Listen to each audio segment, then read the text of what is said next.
أعوذ بالله من الشيطان الرجيم.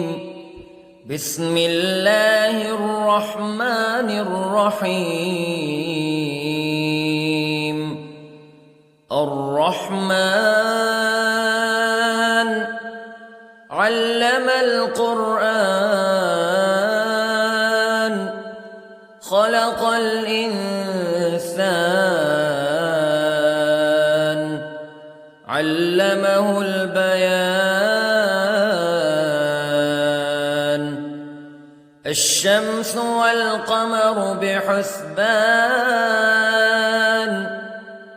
والنجم والشجر يسجدان والسماء رفعها ووضع الميزان ألا تطغوا في الميزان وأقيموا الوزن بالقسط ولا تخسروا الميزان. والأرض وضعها للأنام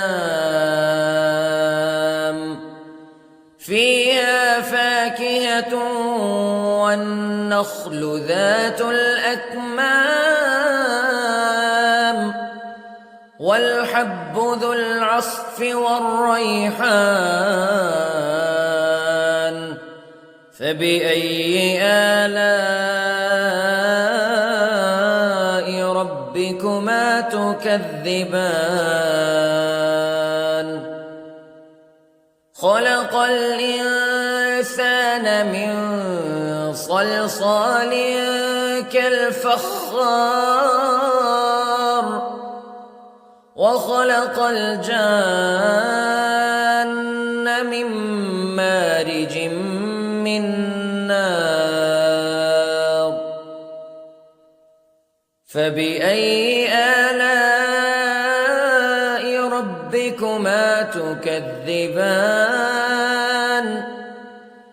رب المشرقين ورب المغربين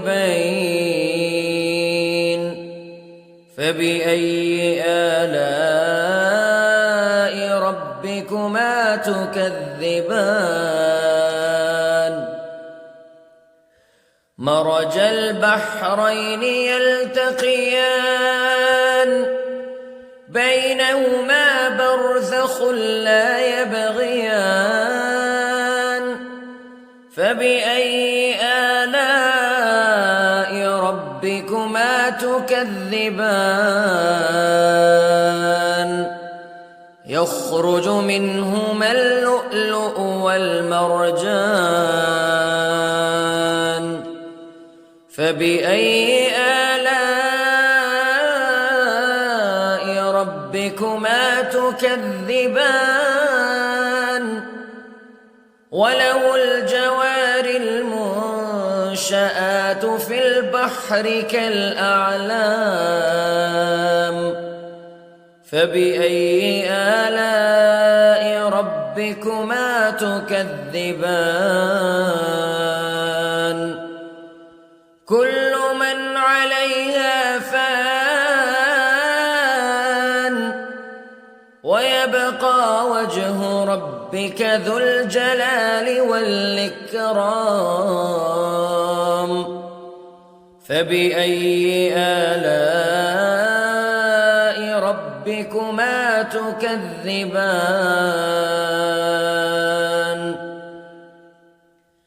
يسأله من في السماوات والأرض كل يوم هو في شأن فبأي آلاء ربكما تكذبان. سنفرغ لكم أيها الثقلان فبأي آلاء ربكما تكذبان.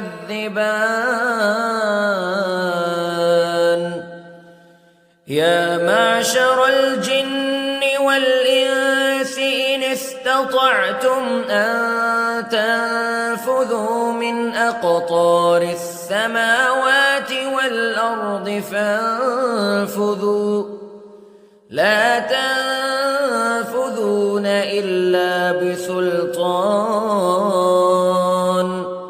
فبأي آلاء ربكما تكذبان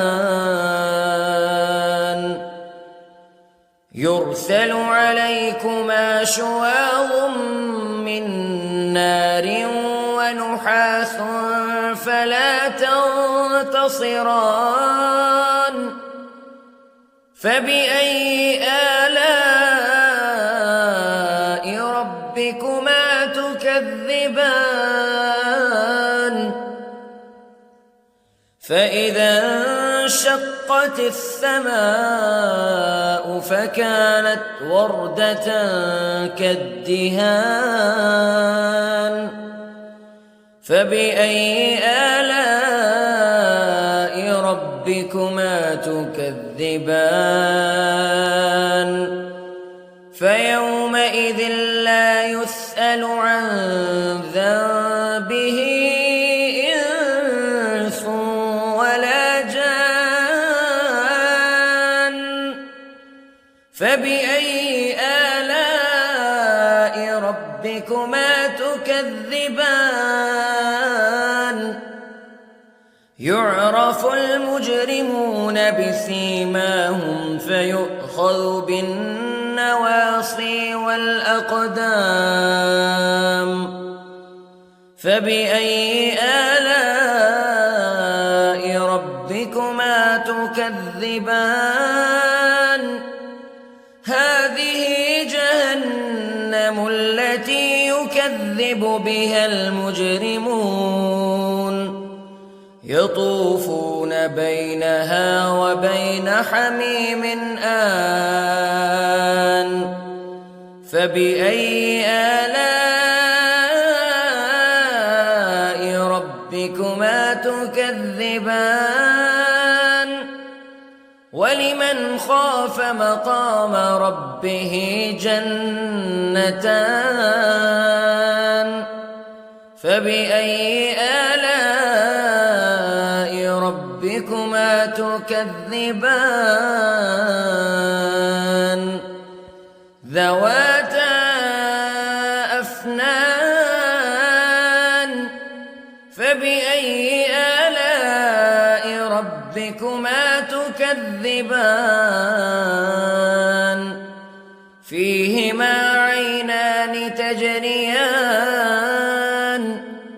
فبأي آلاء ربكما تكذبان فيهما من كل فاكهة زوجان فبأي آلاء ربكما تكذبان متكئين على فرش بطائنها من استبرق وجنى الجنتين دان فبأي آلاء ربكما تكذبان فيهن قاصرات الطرف لم يطمثهن إنس قبلهم ولا جان فبأي آلاء ربكما تكذبان كأنهن الياقوت والمرجان فبأي آلاء ربكما تكذبان هل جزاء الإحسان إلا الإحسان فبأي آلاء ربكما تكذبان ومن دونهما جنتان فبأي آلاء ربكما تكذبان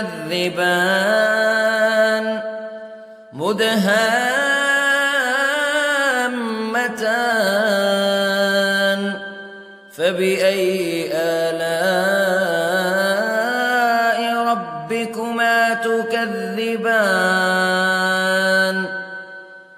فيهما عينان نضاختان فبأي آلاء ربكما تكذبان